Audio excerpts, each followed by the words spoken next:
Hello. Sorry. Hi, everyone. It's Marc Sabatella from Mastering MuseScore, and welcome to the Music Masterclass. This is my Thursday series where we're going to talk about making music and talk about harmony in particular, because that is, of course, what the course that we're working on is all about. So give me a couple moments to finish setting up a couple of things here. And then we're going to launch right into talking about some of the things that have come up already in the course. Some questions that have come up, some work that's been submitted, and yeah, just get on with it. So, thanks everyone being here. And by all means, if you have additional questions, be popping them in here, and we can try to address those. I mean, questions about the course specifically is what I'm looking for. Not necessarily like general MuseScore questions. That's more a cafe thing. So let's jump into a couple of things. So the first thing actually that I want to address is something that came up in the regarding the jazz piano voicing handout, because a couple of people were commenting about it in various different comments, and I want to address something about diminished chords because it came up, and it's an interesting topic that I think is best explained by me just going through what I was talking about. And is everyone else if Peter's not seeing video, is everyone else seeing video? Because I certainly, as far as I know, am live. Can someone kind of confirm? Yeah. So Peter, let's tell Peter to maybe you try refreshing his screen. That's always the thing. Refresh your screen, close the browser, come back, etc. There's all the standard sorts of things that you might want to try to do. Okay, so what I'm going to do is I'm going to go and open my handout on the jazz piano voicings, and they're not just piano, by the way. It's they actually apply to also like arranging for saxophone sections and other things, but there are definitely jazz types of voicings. But the point that I'm going to make here is not specific to jazz, and that's kind of why I want to make this point here. So let's take a look at this first example.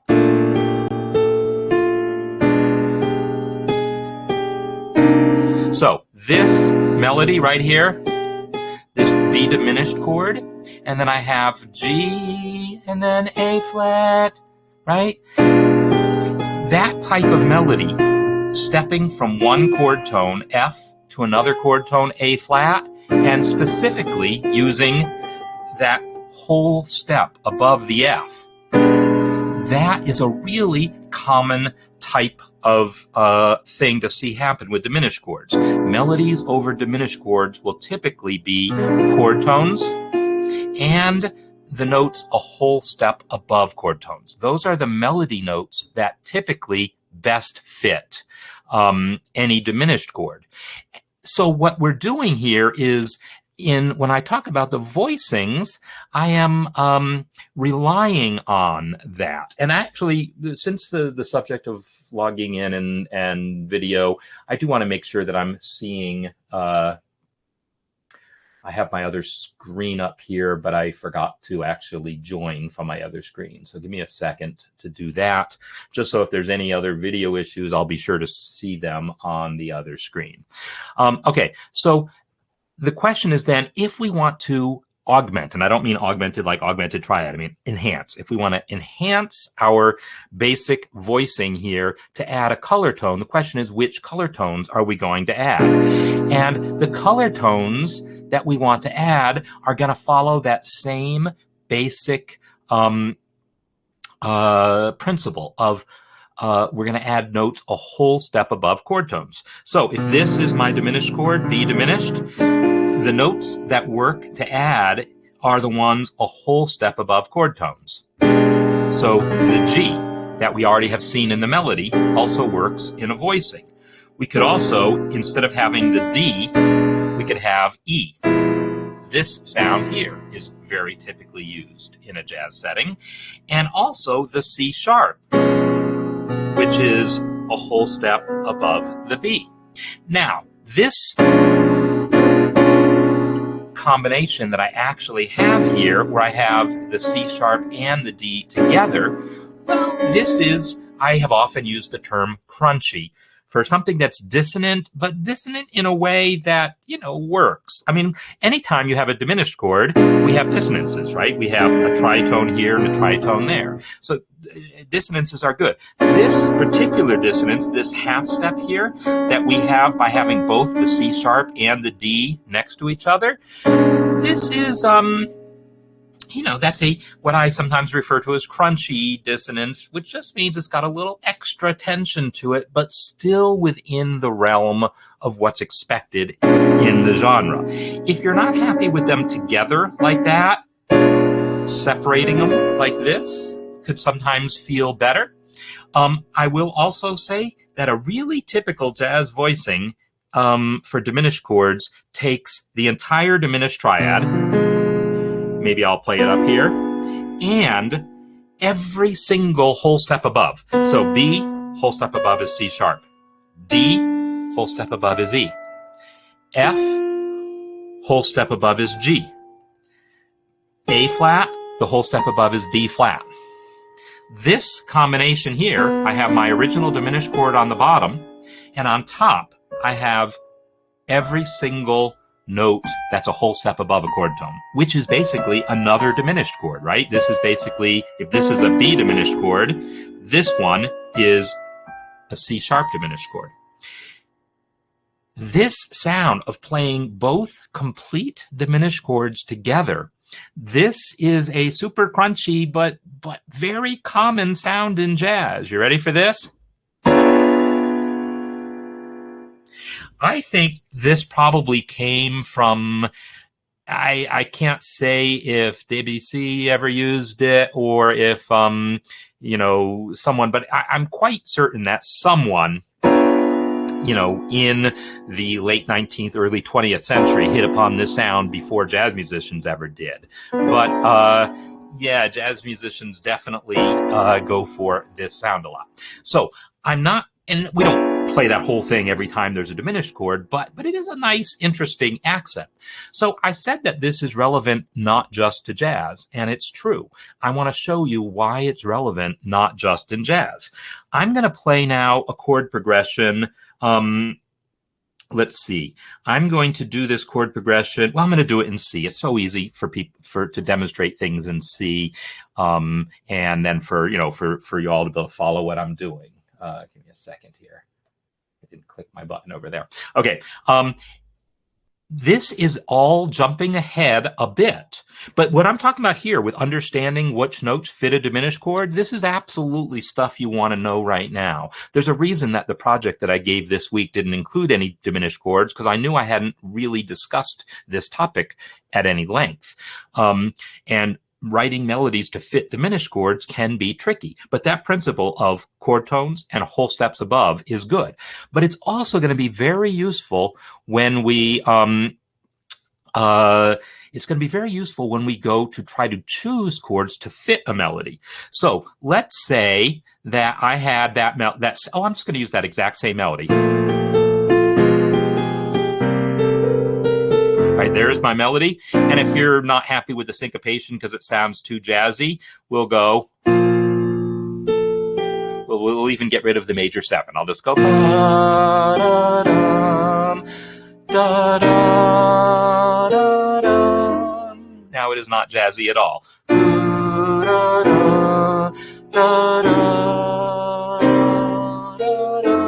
That would be a perfectly ordinary melody. Now, as far as chord progressions go, sometimes what we're going to learn in a lesson coming up later in the course on diminished chords, that the 2 chord can be approached from either direction. What we have here is Roman numeral wise, the 1 chord going to sharp 1 diminished, going to 2. Well, 2 can also be approached from above with a diminished chord.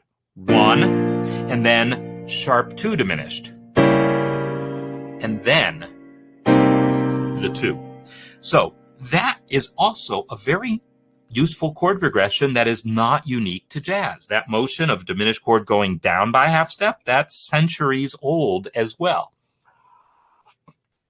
So what we're going to learn is that some melody notes will work better with one of those than the other. So if I want to get from the B flat to the C minor, I kind of have 2 choices if I want to use diminished chords. I can either approach the C from below, or I can go. Sorry, I'm being a jazz guy and putting ninths in there, and I said I wasn't going to do that. So 1 sharp 2 diminished to 2. That is a very common chord progression that, again, predates jazz by hundreds of years. But let's look at the melody. That G works really well because it's in that chord. Whereas it also works well in the B diminished chord because it's a whole step above the chord tone. So if your melody note is G in that context, then either a B diminished or a C sharp diminished will fit that chord. But what if our melody note had been F?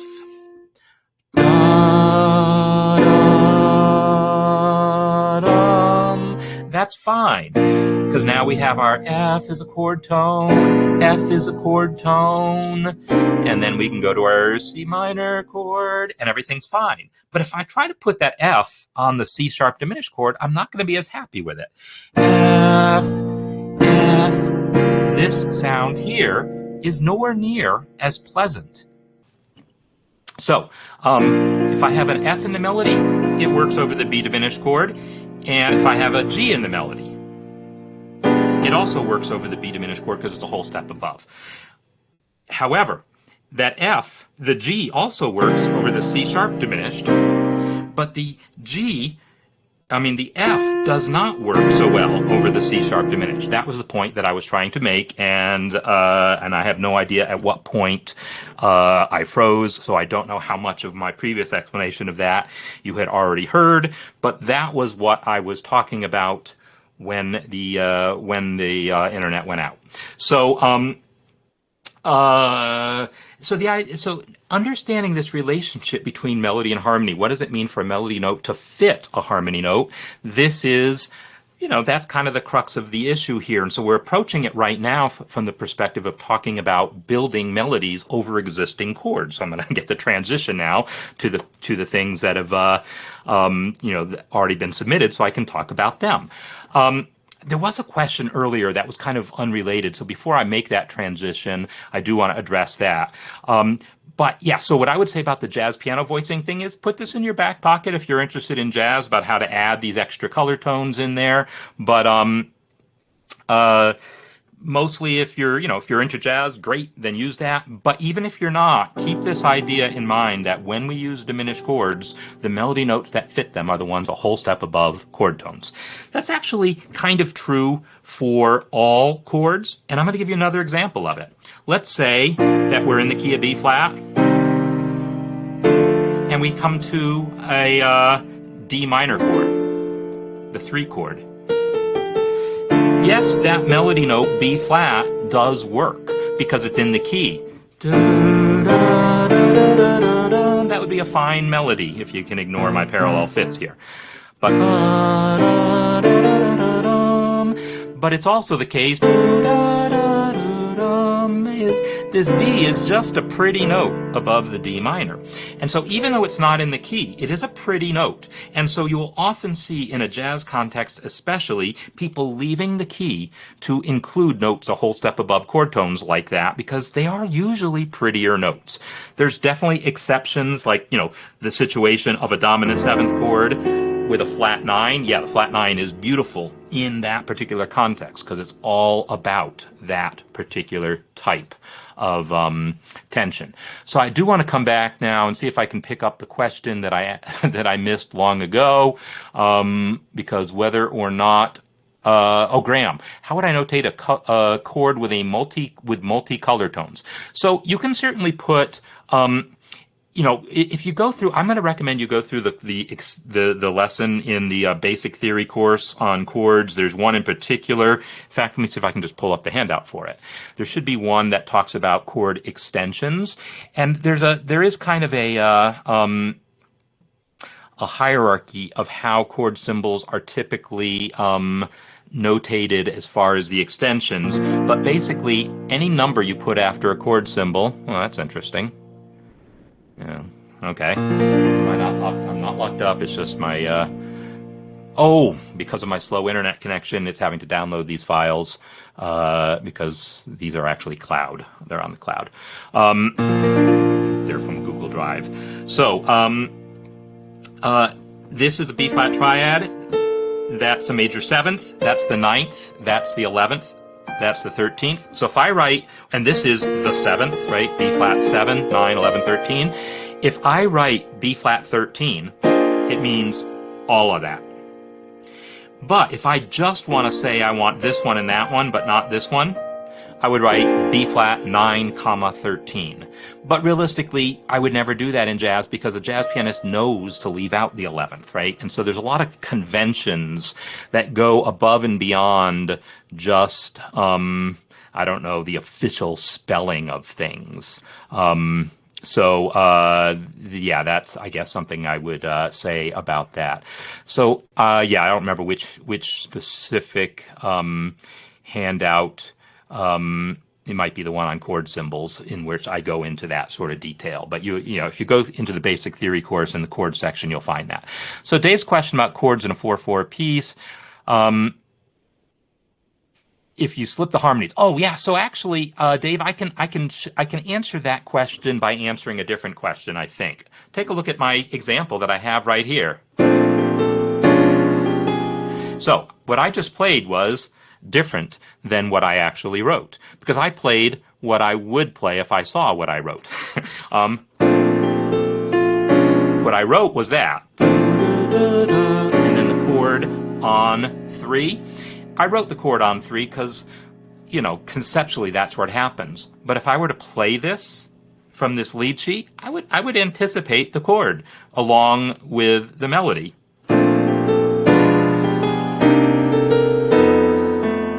I would totally do that. And that goes also if it's a quarter note anticipation instead of an eighth note. Quarter note anticipations are a little trickier because they're a little harder to ignore, and you really want to get the band together and agree on whether you're going to play that quarter note anticipation or not. But yeah, so yeah, you definitely have flexibility there is what I would say. Flexibility, yes. So what I want to do next is see if I can, without messing anything up, see if I can come over now to the community and take a look at the stuff that was submitted from the perspective now of being able to give feedback on the music that was submitted. So, Lauren, I just saw that you had posted one. I haven't had a chance to see it because I only saw that you posted it right as I was ready to go online. But I am going to take a look at Kevin's, because I did look at that, and then we're going to try to see if I can get the video to work from Lonnie's. So Kevin's here is really nice, and let me see if I can make this bigger and bigger and have the chat. There we go. Am I frozen again? Seriously? Oh no, I just need to, that's just my old one. I just need to close that and re-pop out my chat. Sorry about that. Pop out chat again. So would I harmonize to the second, fourth beats? I mean, I might. It would, it would come down to specific examples, and that does happen. It absolutely does happen, Dave. But it's whoops, I didn't mean to pop up your profile. Sorry. I meant to pop out the chat.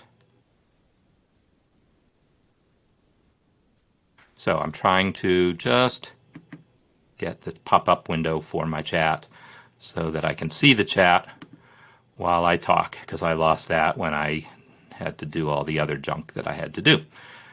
There we go. Okay, so now I can see the chat and Kevin's example. So I'm going to play Kevin's example.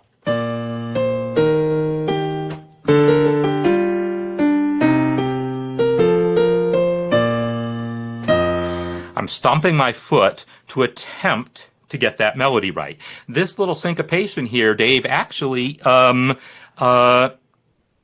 also speaks to that same point. The question is, if a melody is displaced, do you displace the chords? And the answer is, yeah, whichever way you want it. Whichever way you want it. So in this case, let me play it both ways. One. Or I could go. And that time I played the D on the downbeat.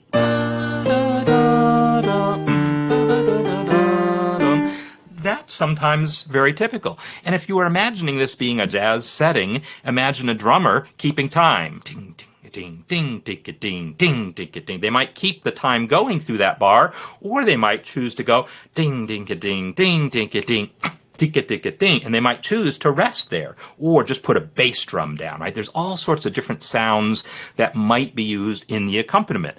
And so I'm not saying that this is only about jazz, but as soon as you talk about syncopation, you're talking about something the jazz musician deals with daily, not just daily, but measurably. For every single bar, you're going to expect to have some sort of syncopation. But so this one is a very prominent type of syncopation where we have the accompaniment move to where the melody was. And Kevin is a drummer, a jazz drummer specifically, and so, I'm sure he was hearing that in his head. He was probably imagining, Kevin, are you here? Oh, yeah, Kevin. Yeah.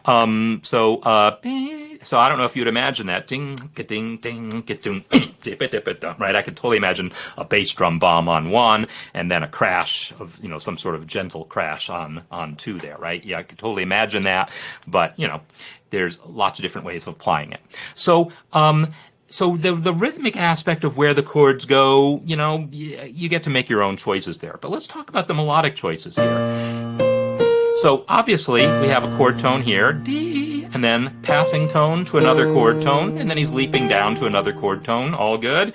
And then one chord tone, and that neighbor tone, come back, chord tone. And now, here's where we have a thing where I want people to be aware of this. Is F a chord tone over that G minor chord? That's a trick question. Whichever answer you give, you're right.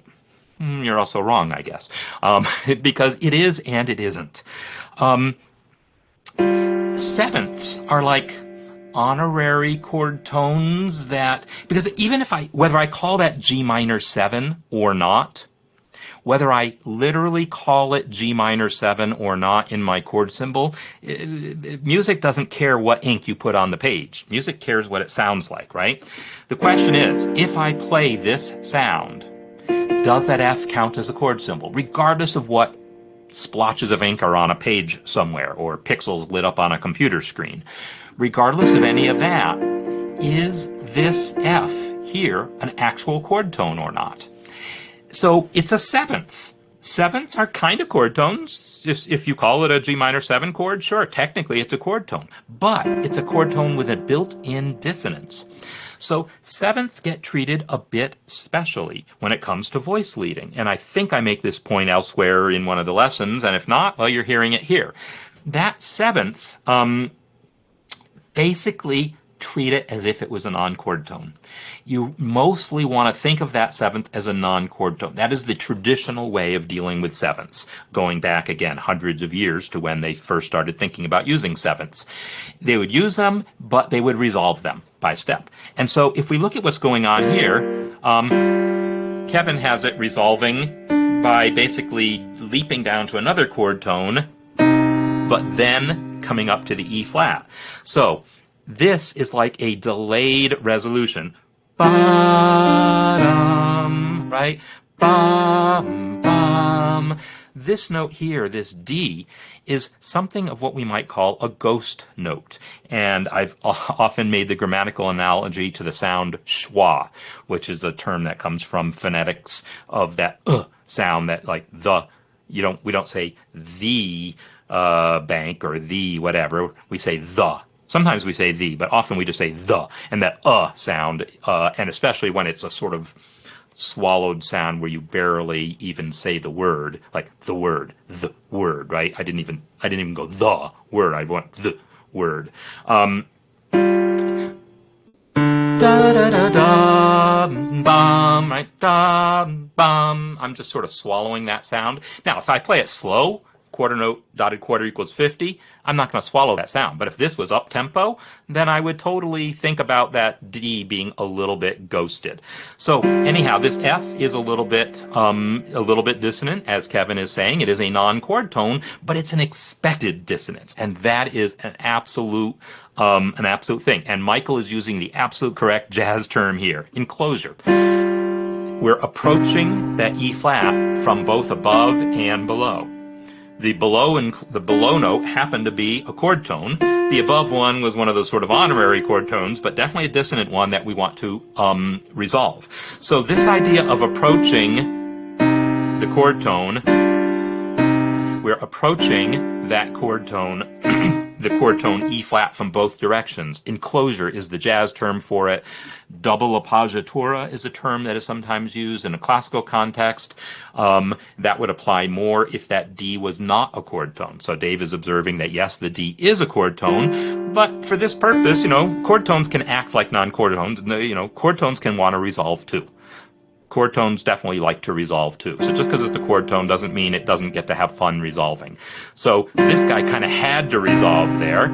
This one didn't have to, but it does, right? It's a nice stepwise motion. So we're approaching the E flat from both directions. Now he's arpeggiating that chord and then again reaching this kind of dissonant note, but not that dissonant. It's a seventh, right? Seventh is like an honorary chord tone. Here, yes, the pixels on the screen say it's a chord tone, but I don't care about pixels. I care about sounds. This chord tone or not, it's still a dissonance that needs to be dealt with. It needs to. Needs to doesn't mean the world comes to an end if you don't resolve it, but check it out. So he does resolve it in the expected way. That dissonance normally resolves this way. That seventh normally resolves downward. And assuming your chords are going around the circle of fifths, like they are here, the seventh of this chord comes down and it becomes the third of that chord. That's the normal thing. Same thing happened here. Seventh of that chord came down and became the third of that chord. That is the normal thing. So he has that going. You can't argue with that melody. It's textbook exactly how you would want it to go. But had he gone, I can't argue too much with that either. Buddha seventh, and then let that seventh go up to the C. It's another chord tone. Yeah, it's not down to the A. It's not quite as satisfying from a purely voice leading perspective, but considering the broader context of the melody, maybe if that's what you want, you can do it. And then you could still make it to the D if you wanted. So, yeah, this is all the kind of stuff you would want. And we haven't even brought in any non-diatonic notes, but that could certainly happen.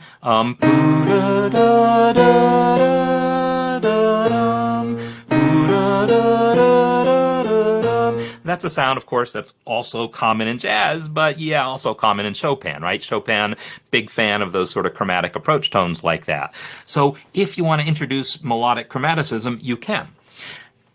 What I want to now redirect this discussion to talk about, though, is the idea that, our goal here isn't to learn how to make great melodies. I mean, yeah, that's great if that's a side effect here. Our goal here is to learn about this relationship between melody and harmony. And one of the things that I want to point out is that some melodies are going to be more malleable. That's the term that I often use. So I should probably have a less technical sounding word. But some melodies are just happier to fit multiple harmonies. Some melodies feel like this melody could only possibly fit that one chord progression. Chat box frozen? Is anyone else's frozen? I just saw you, Jock. So yeah, you're all going to have to help me out here because I'm still using my phone's internet, and I do expect that that's going to be just iffy. But as far as I know, far as I know, we're good. So someone else can hopefully confirm. Good. There just hadn't been any chat for a little bit, I think was the deal. So, so yeah, what was I saying? I was talking about chromaticism. Oh, I was talking about malleability. The fact that some melodies just can fit multiple chords. This melody, I feel, would work really well over different chords. It would be different chords that could be used for that same melody. There's other melodies, like if my melody had gone like this, you know, I guess that's a melody, but it's a melody that is so tied to the B flat chord and then to the E flat chord. If you have too much arpeggiation in your melody, it's going to be hard to reharmonize that. It's going to be hard to find any other melody that fits it. And so when I was asking people to suggest songs that could work for our purposes of exercises, the ones that I'm going to gravitate towards the most are going to be ones that I feel like, yeah, this melody will support different chords. Some melodies you might just find, due to the nature of the melody, is not going to sound so good with different chords. So Margie is saying that third measure sounds familiar.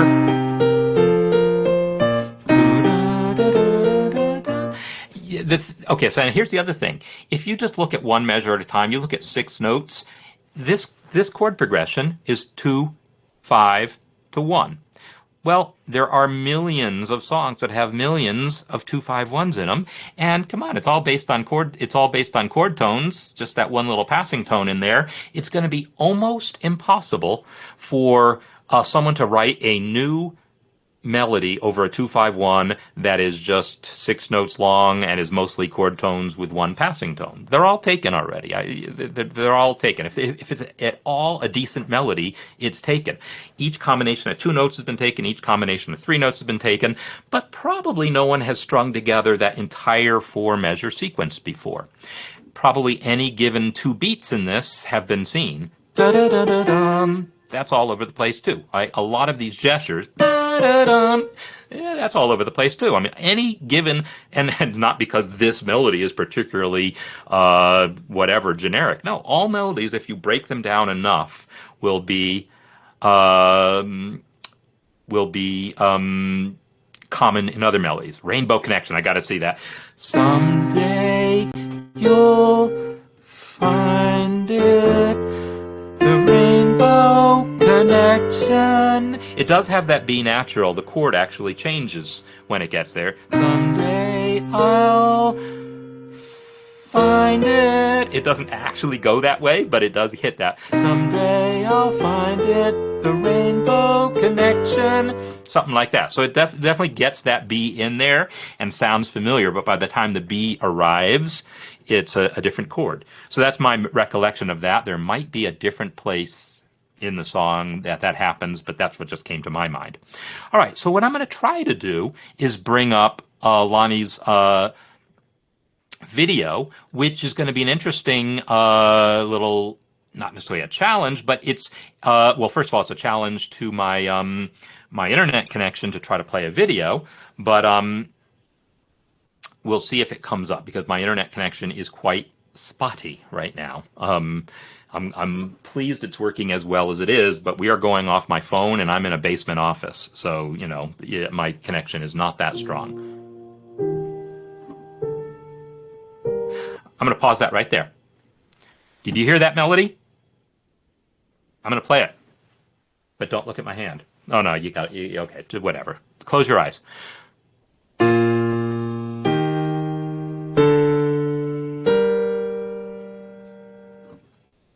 Y'all hear that melody?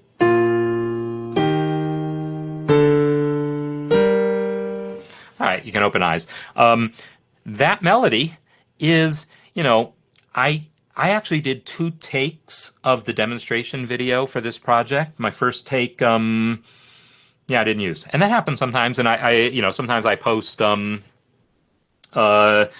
don't post everything that I record because sometimes I'll record something and go, nah, that didn't help. So that one that I posted yesterday that I said, well, I wasn't gonna post this, but someone said it might be interesting, so I did. And then, yeah, I think people maybe enjoyed it. So that my first version of the project one, that was my melody. dum. So if you looked at it, pretend you didn't. Do you know what the notes were? Could you tell what the notes were? You can put them in the chat, but I know the chat's like 10 seconds behind, so I'm not going to wait. But I'll tell you what the notes were. It was scale degree 5, F, scale degree 5, 6, 7, 1, or Sol, La, Ti, Do. You're not going to improve on that as a melody, right? Stepwise motion. And so Lonnie mentioned that she specifically was going to do the half note thing that I talked about. And so my original demonstration used exactly those notes. And I said, that's it. I could stop now. I've made the best melody I could possibly make on that, and you all aren't going to improve on it. So Lonnie, I'm glad you found that one. Why is it nice? Because it's nice because it's stepwise, but also check out what's going on. This is the 5th of the chord. That's fine. That's a 3rd of a chord, and that's great. That's a 5th of a chord, and that's fine. And then that's a 3rd of a chord. So it's giving us this balance between thirds and non-thirds. They're all consonant. They're all stepwise. And moving in the same direction is great. You don't want to move in the same direction forever. But, if I just went like this,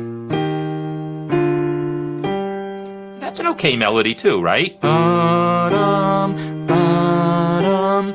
But now it's repetitive, and we have to find the right balance between when is repetition good and when is repetition just repetitive. And so by choosing to go the purely ascending melody, you avoid having to make that difficult call. I'm going to give you one other thing. I'm going to flip back to the actual, where did my melody go? Oh, that's because I was looking at it within the context of Kevin's of Kevin's chords, but that's okay. We're going to look at it in the context of Lauren's now. What you could do, and you might want to try this, and I've often given this to people as exercises. Think about trying to make a purely ascending melody. F, G, A, A flat, C, and then we have to decide, am I okay with a D as a non-chord tone over the F7? Or would I just as soon keep a common tone? Or step up to that E flat? But that the exercise is to think, look at a chord progression and try to make a strictly ascending melody on it, and then try to do the same starting on every chord tone. Started on D. I'm going to repeat the common tone as an exercise in quick thinking. This is a good improvisation exercise, but it's also, composition is improvisation slowed down. Some people would say, oh no, it's qualitatively different. Whatever. What I will say about it is you still want to think quick. You don't want to waste a lot of time composing, because composing is a slow process. So the things that can be quick, you want to be quick. So even if you're not trying to be an improviser, quickly being able to play a strictly ascending melody. And now I'm back where I started. But what happens if I start on B flat? Common tone. I guess I'll allow that 7th, and then D, da, da, keep the common tone, keep the common tone. I want to go back and see, because I wasn't so sure about that 7th. Boo-dum, boo-dum. That time I walked up to the D, keep the common tone, bum. I'll keep a common tone, which I really want to resolve down, but I'm going to take it up. Just trying to make simple melodies like that, these one note per chord melodies that do nothing but go up, and then do the same thing going down.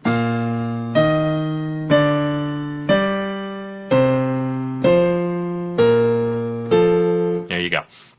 By the way, Margie, you mentioned Itsy Bitsy Spider. So you use that for your to write a new melody on. I'm not sure what you used it for, but I actually have a question for people. I meant to ask this during office hours because that song came up and then I totally forgot.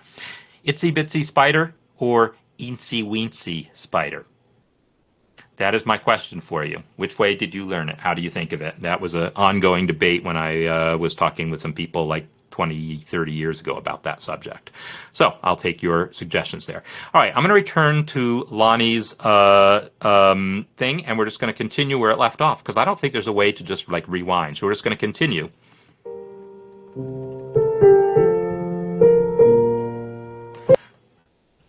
Oh yeah, this was. So I'm just going to try to play this for you. I'm going to use my own memory. So far she had.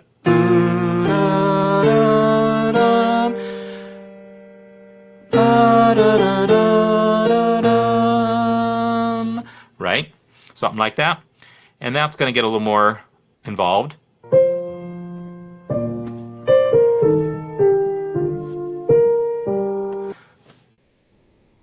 Can you sing that? Sing it with me. Did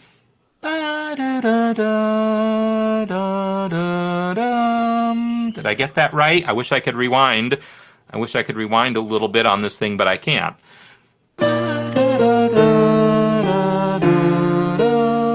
Something very much like that. So I don't know how to rewind on this thing, but I'm going to go on.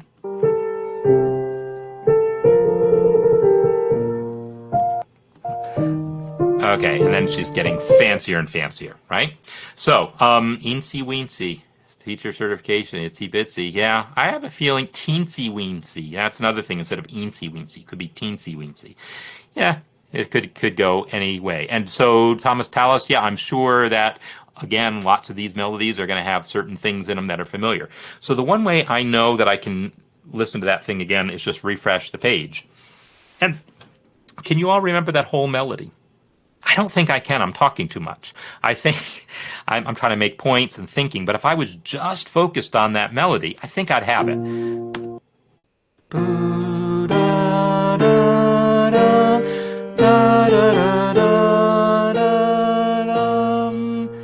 And something like that, and then I...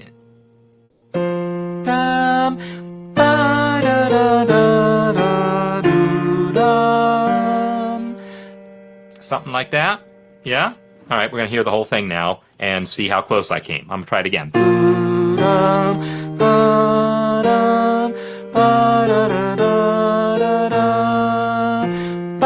I don't remember rhythmically if...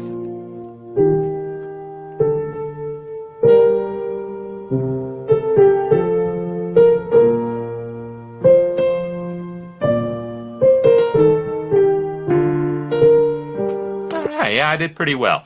You know, just rhythmically exactly how she plays that notes, and she's playing it beautifully and expressively, and I'm just plunking, right? But so that bit of melody was all chord tones, and then here's that seventh again, B flat against the C, resolving down, coming down to the A, and yes, it goes down right away, but I'm really concerned about what happened on the next chord.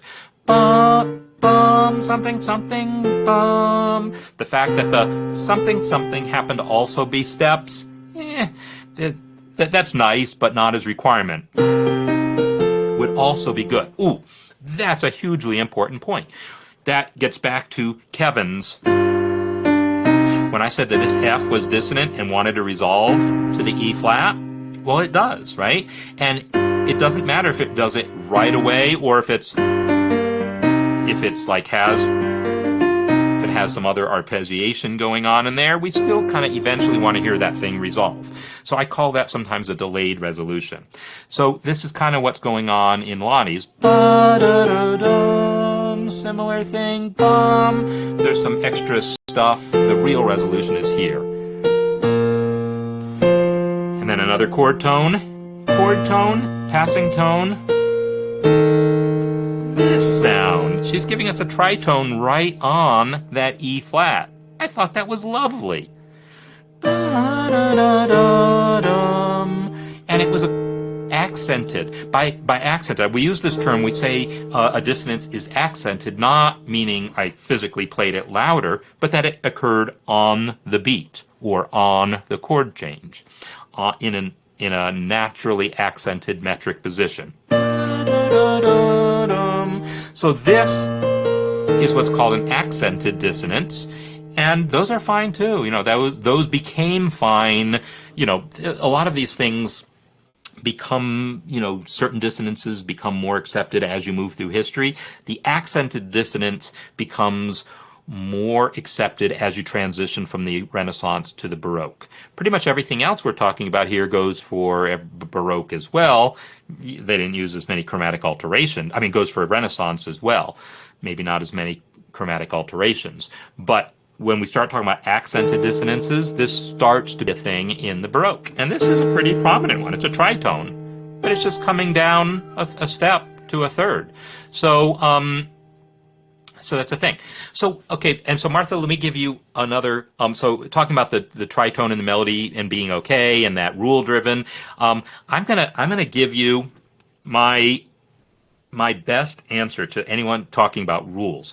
Rules are a thing in music theory, but they're not the thing you think they are.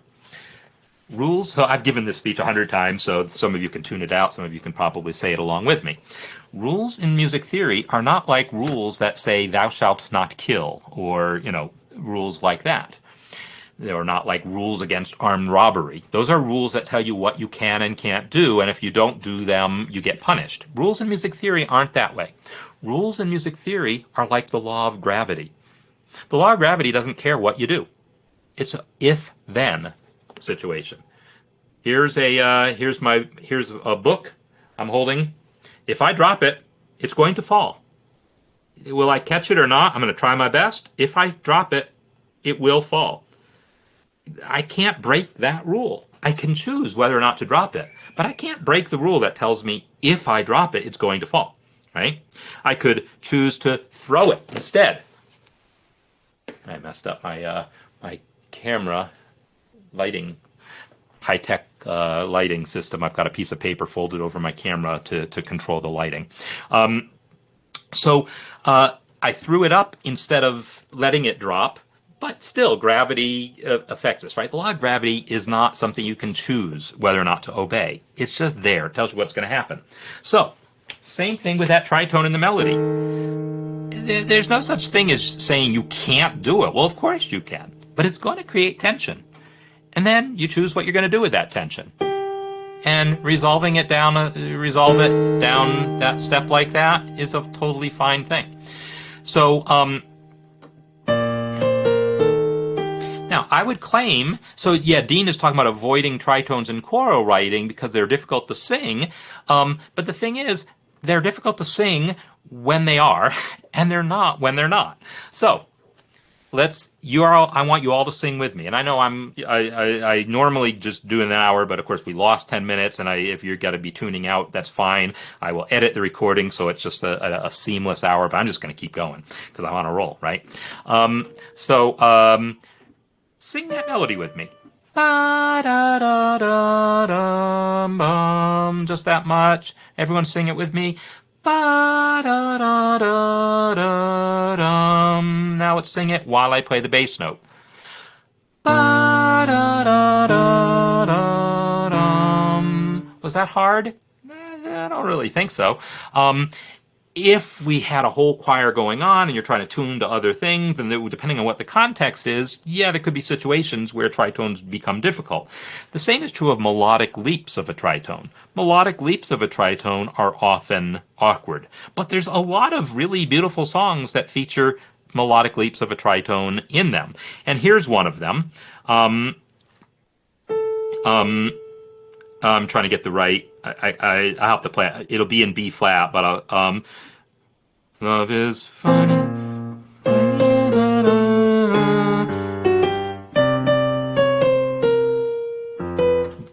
I can't remember how the song goes, but anyhow, and that would be. Why am I singing this octave? That would be, but beautiful to me. Right? There's a song there, and there's also just the Christmas song has that same da da da da da dum tonight. They know that Santa's on its way. Right, the end of the A section has that descending tritone. In the right context, you're not even aware of it as being an issue. So, coming back to my gravity analogy, tritones create a certain tension, which sometimes is exactly the right thing. And that's a famous Maria.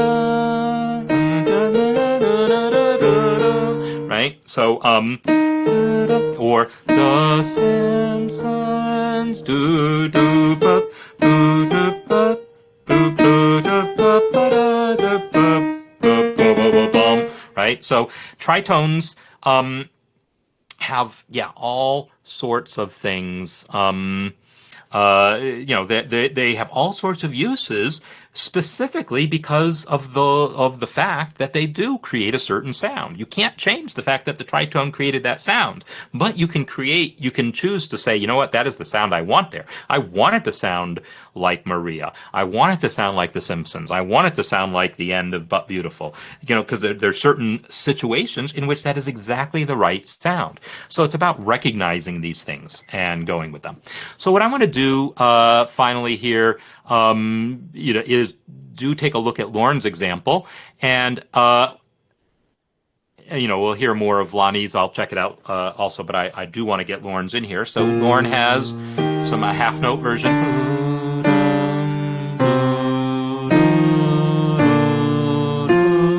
So I especially like the right as a melody.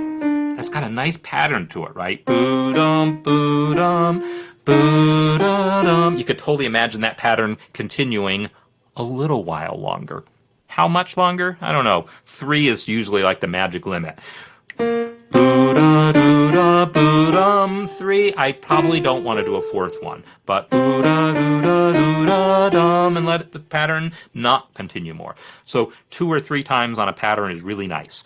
So this initial melody, boo-da-dum, is a nice melody also, right? It steps up and then leaps down to a chord tone, keeps a common tone. You really can't argue with these melodic choices when you're mostly focusing on chord tones like this.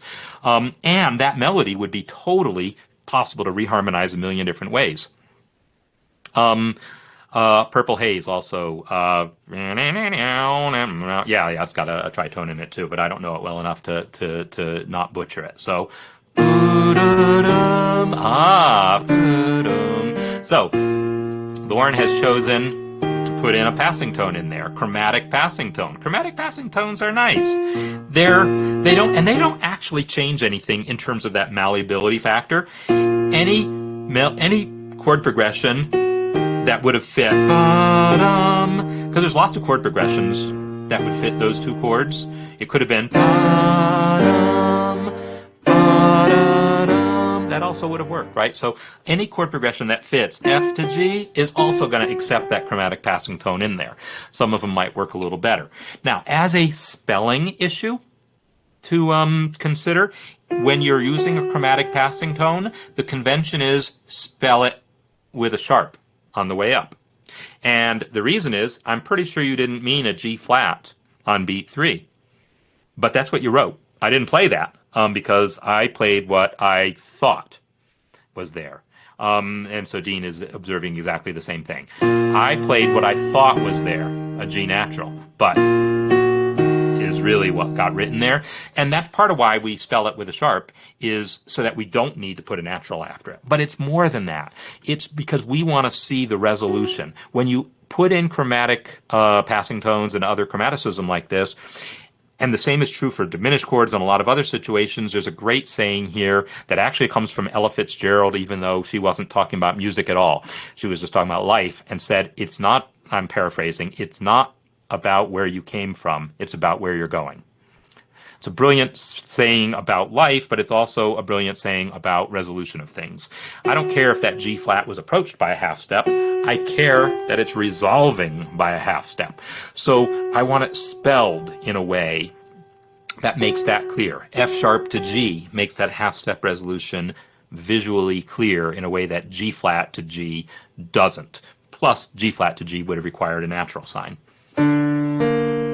And both, I like that. Lauren has done the same thing here that Lonnie did, which was that same rhythm of quarter note, dotted half note, or, maybe Lonnie's then put some other notes after it, but anticipating, leaping to the B flat before the chord changes, and then letting the chord change. So coming back where we started earlier here when Dave was asking, well, if you anticipate something in the melody, should you move the chord to go with it? Here's a case where I absolutely feel, no. Part of the beauty of this is the slight bit of tension that comes from hearing that B flat and then the chord moving. I feel like that is what made that, and the same here. Now that B flat isn't actually dissonant against the D, and that's part of why I'm okay with it, but even if it was dissonant, I'd still probably say the same thing. It's there's a tension that gets created by feeling like we've created some syncopation to a non-chord tone, and then the chord moves to make that chord tone work. So yeah, it's a nice sound melodically. Then so this so here is a seventh, right? And this is a non-chord tone that maybe you want to resolve, and he leaps to another seventh and then comes down. He has that same enclosure type figure here. We could say, well, should that B flat have resolved down to an A here, or should it have moved back up to a C? But somehow, I can hear that resolution. I'm hearing that B flat to the C to the D. The ear kind of fills in these details. Can I give you a specific rule about when is that going to work and when is it not? Well, no, not really.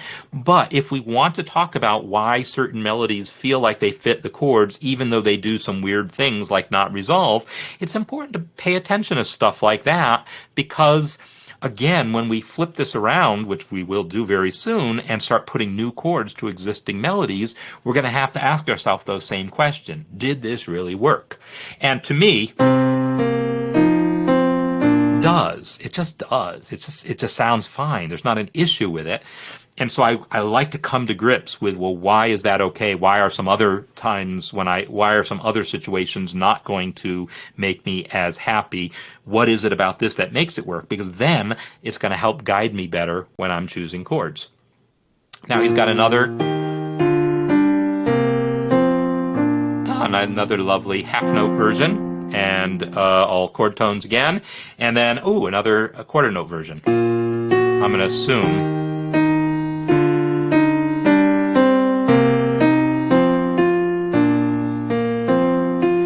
So there you go. So here's another pattern, which, established that pattern, hinted at doing it a third time, but then took it a different direction. Really, really nice stuff. So yeah, these are all good melodies, and they, I think, do exemplify this relationship between melody and chords that is really the focus of what we're doing. So I am going to wrap up here because, well, A, people have been sitting around here for a while, but B, I think by the time I'm done editing this, it's going to be, it's going to be about where I want it to be. And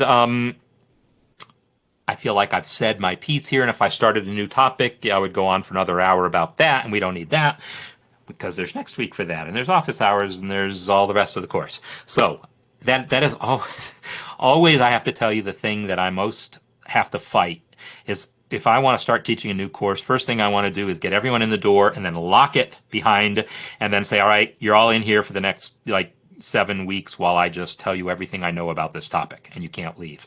And that is my natural inclination. So we're trying to do this in manageable pieces. So hope you enjoyed this. And by all means, look at the thing I posted about analysis. Start thinking about analyzing some pieces. And yeah, look forward to seeing you next time. Do I still have my masterclass theme music up here? Can I still play that to get us out, to get us home? Yes, I can. All right, beautiful. All right, so thanks, everyone, for sticking around. Those of you who did, quite a few people did, and the rest of you will pick you up in the recording. So the recording will be posted, and you'll be able to check it out. And so Remember, Tuesdays are the office hours, same time, and they're very informal. People who came last time, we just sat around and talked and had a few questions, but mostly it was a sort of introduction and setting of expectations. So you're always welcome, especially if you have a question. It's, we'll just get right to your questions. But it's also just a time, an opportunity just to interact with each other. So thanks, everyone, and I will see you all next time.